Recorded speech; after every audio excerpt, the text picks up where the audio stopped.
Ares, the god of war, wasn't feared because he was powerful. He was feared because he couldn't control himself. Blinded by anger, he rushed into battles without thinking, and again, he lost. Not because he was weak, but because his anger controlled him, just like it controls you. Sometimes, Ares is not just a god, he's an archetype, a reflection of what happens when emotion takes over reason, when reaction replaces thinking, when anger becomes stronger than control. In Greek mythology, Ares was never the strategist. That was Athena.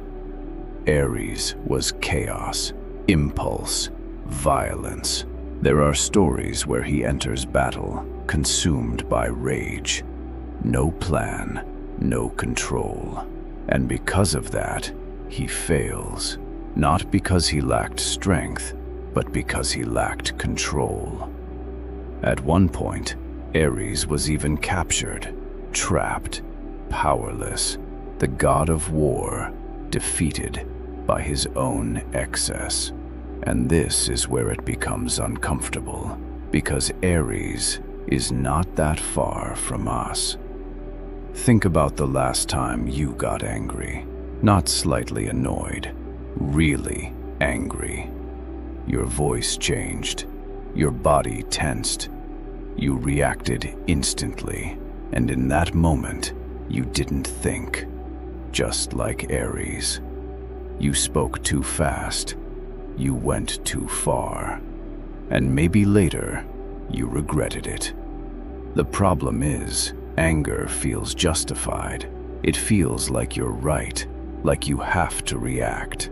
That's exactly what Ares felt. Every time he rushed into battle, he believed he was right. But being right in the moment doesn't mean you're in control, because just like Ares, you can win the moment and lose everything after. There is always a moment, a small one, right before the reaction. You feel it building. That's the difference. Ares never stops there.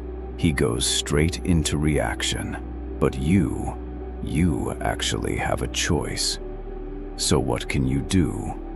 First, recognize the signal. Your body always warns you first. Second, slow down. Ares acts fast. Control comes from slowing things down. Even a few seconds can change your reaction. Third, create space. You don't need to respond immediately. You can step back. You can choose not to react. That's the difference between impulse and control. Ares is not dangerous because of his power. He's dangerous because he never learned control. And the real question is, when anger rises, will you react like Ares or think before you act?